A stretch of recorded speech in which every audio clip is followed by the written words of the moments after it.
திமுக master plan அப்படின்னு நினைச்சு பண்ண ஒரு விஷயம் இப்போ அவங்களுக்கு எதிராகவே மாறி இருக்கு அப்படின்னு சொல்லப்படுது. உச்சநீதிமன்றத்தில் அப்படி என்ன நடந்துச்சு?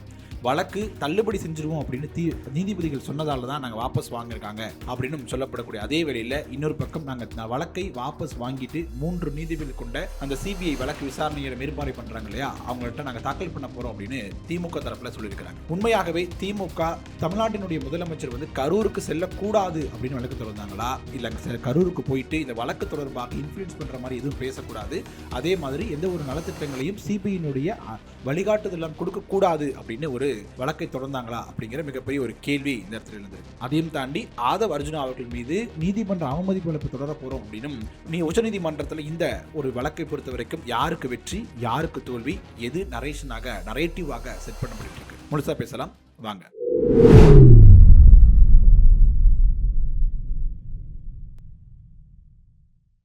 வணக்கம் மக்களே, நான் உங்கள் மது கோப்பாசையிலிருந்து.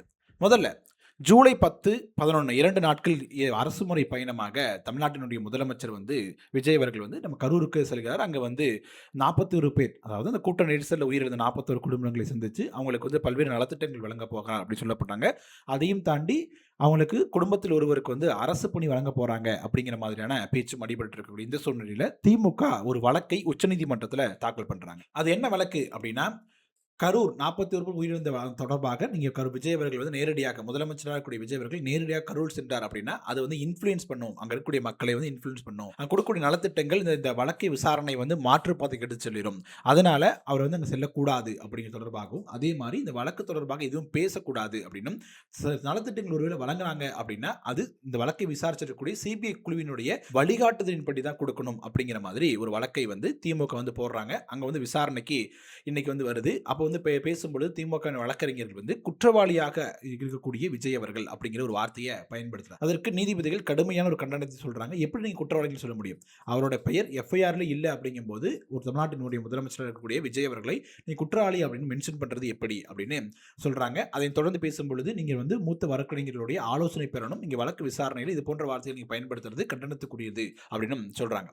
இதே சமயத்தில் எஃப்ஐஆர்ல விஜய் அவர்கள் பேர் இல்லை அப்படிங்கறத சுட்டிக்காட்டிய உடனே சோசியல் மீடியாக்களும் சரி திமுக தரப்பிலும் சரி நிறைய விதமான வாதங்களை முன்வைக்கிறாங்க. என்ன அப்படின்னா, இந்த சம்பவம் நடந்த பொழுதே வந்து ஒரு எஃப்ஐஆர் போட்டிருக்கணும் அப்படிங்கிற மாதிரி ஒரு ஆதங்கத்தை கொண்டு தொடங்கியிருக்கிறாங்க. அப்பயே வந்து விஜய் அவர்கள் மீது ஒரு எஃப்ஐஆர் போட்டிருந்தீங்க அப்படின்னா இது போன்ற கேள்விகள் இப்போ வருமா, நீங்க வந்து அரசியல் சாணக்கியத்தனத்தோடு நடந்துக்கணும் அப்படிங்கிற பெயர்ல நீங்க வந்து எஃப்ஐஆர் போடக்கூடாம தவிர்த்திருக்கீங்க அப்படிங்கிற மாதிரியும் சொல்றாங்க. இது 2 விதமான பார்வையை இதை வச்சு முன்வைக்கிறாங்க. என்ன சொல்றாங்க அப்படின்னா, அந்த திமுகவிற்கு உளவுத்துறை ரிப்போர்ட்டும் தனியார் நிறுவனம் இருக்கு இல்லையா, அவங்களுக்கு தேர்தல் ஆலோசனைக்கு சேர்வதற்காக அமைக்கப்பட்ட குழுவும் கூட ஒரு ஆய்வு அறிக்கை நடத்தியதாகவும், அவங்க பல்வேறு தரப்பு மக்கள்கிட்ட, அதாவது சாலையோர வியாபாரிகள் இருந்து அடித்தட்டு மக்கள் வரைக்கும் பல்வேறு நபர்கள்ட்ட அந்த ஒரு கருத்து கேட்கப்பட்டது. என்ன கருத்து கேட்டாங்க அப்படின்னா, இந்த வழக்கில் விஜய் அவர்கள் மீது வழக்கு தொடரணுமா தொடரக்கூடாதா அப்படிங்கிற கருத்து கேட்கும்போது பெரும்பான்மையானவர்கள் வந்து வழக்கு தொடர தவறு இல்லை அப்படிங்கிற மாதிரியான பதிலை தான் கொடுத்தாங்க அப்படின்னும், உளவுத்துறை வந்து அந்த ஒரு ரிப்போர்ட்டை தான் அப்போது முதலமைச்சராக இருந்த மு.க. ஸ்டாலின் அவர்கள் கொடுத்தாங்க அப்படின்னும், அதையும் தாண்டி என்ன பண்ணாங்க அப்படின்னா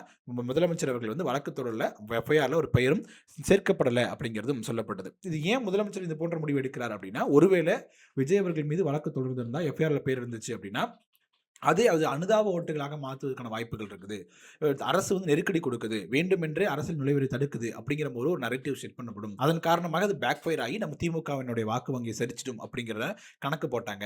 ஆனால் இப்போ நடந்து என்னாச்சு, இப்போ திமுக இப்பவும் தானே வாக்கு வங்கி சரிஞ்சு போய் தோத்து போய் உட்காந்துருக்கோம். இப்படி இருக்கும்பொழுது எதற்காக அந்த வழக்கு நீ அப்பயே போட்டிருக்கலாமே அப்படிங்கிறது திமுக தரப்பினருடைய ஆதகமாக இருக்குது. அதனைத் தொடர்ந்து அப்போதே வந்து விஜய் அவர்களும் தொடர்ந்து இந்த ஸ்டாலின் அவர்கள் பேட்டி ஒன்று கொடுக்குறார். என்னன்னா, நான் யாரையுமே அரசியல் சார்ந்த நோக்கத்தோடு வந்து கைது செய்யவோ இந்த வழக்கு விசாரணை கொண்டு பண்ண மாட்டோம், நாங்கள் ஒரு குழு அமைச்சிருக்கிறோம், அந்த குழுவினுடைய அறிக்கை வரட்டும், அதன் அடிப்படையில் நாங்கள் நடவடிக்கை எடுப்போம் அப்படிங்கிற மாதிரியான ஒரு பேட்டியில நேரடியாகவே சொன்னாரு.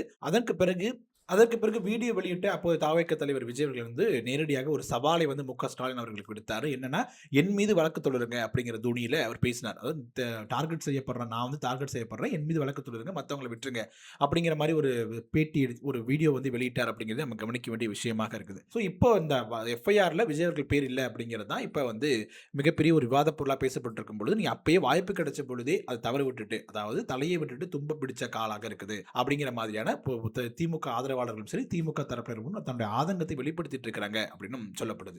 ஸோ திருப்பி இந்த கேஸ் விவகாரத்துக்கு வந்தோம் அப்படின்னா, உச்சநீதிமன்றத்தினுடைய நீதிபதிகள் என்ன சொல்றாங்க அப்படின்னா, ஒரு அரசு முறை பயனாக தமிழ்நாட்டின் முதலமைச்சர் பாதிக்கப்பட்ட ஒரு குடும்பத்தை போய் சந்திக்கிறத நம்ம எப்படி தடுக்க முடியும் அப்படிங்கிற முதல் கேள்வியாக கேட்கிறாங்க. அதையும் தாண்டி அங்க வந்து இப்ப அவர் பேச்சுரிமை வந்து தடுக்கிறதுக்கான உரிமை உச்சநீதிமன்றத்திற்கு கிடையாது அப்படிங்கிற இரண்டாவது வார்த்தை முன்வைக்கிறாங்க.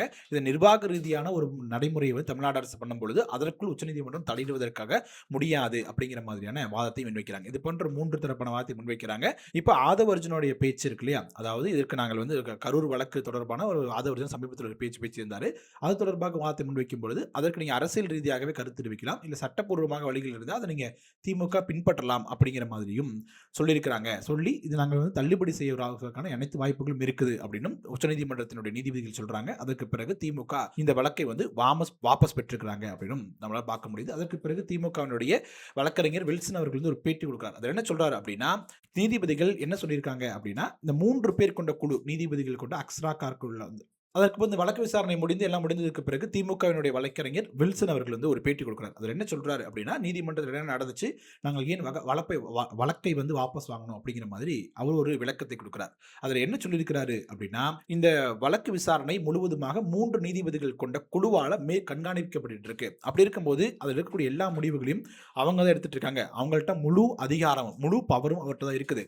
அப்படி இருக்கும்போது இது தொடர்பாக, அதாவது இந்த வழக்கு சம்பந்தப்பட்ட ஒரு விஷயத்தை நீங்கள் தாக்கல் செய்யும் பொழுது நேரடியாக நீங்க அவங்கள்ட்ட தாக்கல் பண்ணலாம், இங்க உச்சநீதிமன்றத்திற்கு வர வேண்டிய அவசியம் இல்லை அப்படிங்கிற தோணியில அவர் வந்து பேட்டி கொடுத்தார் அப்படின்னு சொல்லப்பட்டது. அடுத்ததாக ஆதவர்ஜுனா தொடர்பாக பத்திரிகையாளர்கள் கேள்வி எழுப்புறாங்க, அவர்கள் மீது வழக்கு தொடர்வீங்களா அப்படின்னு.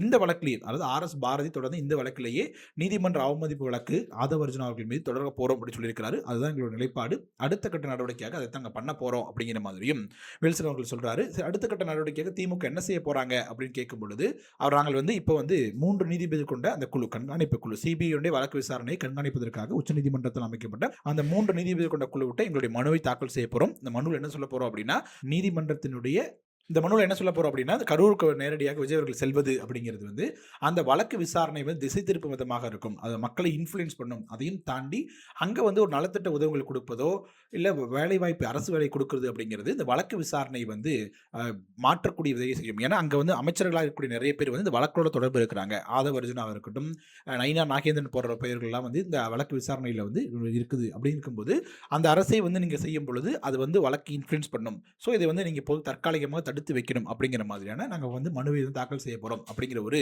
விளக்கத்தை வந்து கொடுத்திருக்கிறார். ஸோ இந்த ஒரு வழக்கை பொறுத்த வரைக்கும் நீதித்துறை சார்ந்த முதல் தோல்வியை டிவி கேட்ட திமுக பெற்றிருக்கு அப்படின்னு சொல்லலாம். தொடர்ந்து நீதித்துறையில் வந்து பல்வேறு வழக்குகளை போட்டபோது உடனடியாக ஜாமீன் பெற்றது போன்ற வகையில் போயிட்டு இருந்துச்சு. இப்போ திடீர்னு வந்து இந்த வழக்கை பொறுத்த வரைக்கும் ஒரு பின்னடைவை வந்து திமுக சந்திச்சிருக்கு அப்படின்னு சொல்லலாம். இதற்கு பல்வேறு தரப்புல இருந்து பல்வேறு விதமான கருத்துக்களை வந்து முன் வச்சுட்டு இருக்காங்க. முதல் விஷயமா நம்மளுடைய பேசுனது போல, நீங்க அப்போதே FIR விஜய் அவர்கள் மீது போட்டிருந்தீங்க அப்படின்னா இவ்வளவு பிரச்சனை இல்லையே அப்படிங்கிற முதல் பார்வையை முன்வைக்கிறாங்க.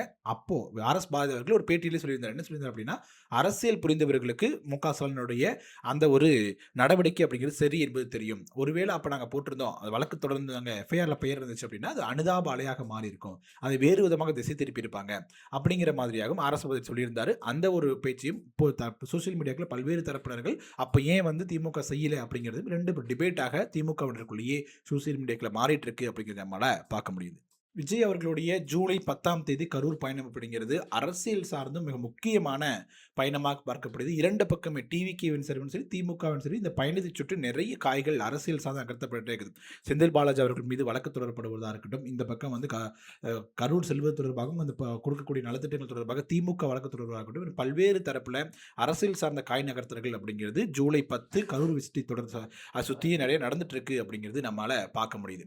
ஓகே மக்களே, உச்சநீதிமன்றத்தில் நடந்த விசாரணை தொடர்பாகவும் ஜூலை 10 விஜய் அவர்களுடைய பயணம் தொடர்பாகவும் உங்களுடைய கருத்துக்கள் என்ன? உச்சநீதிமன்றம் சரியான பாதையில் தான் பயணிச்சுட்டு இருக்கிறதா, இல்ல திமுக அடுத்த நடவடிக்கை என்ன பண்ணணும் அப்படின்னு நினைக்கிறீங்க? உங்களோட கருத்துக்களை கமெண்ட் செக்ஷன்ல சொல்லுங்க. வீடியோ பிடிச்சிச்சு அப்படின்னா லைக் பண்ணுங்க, ஷேர் பண்ணுங்க, கோபாஸ் யூடியூப் சேனலை சப்ஸ்கிரைப் பண்ணிக்கோங்க.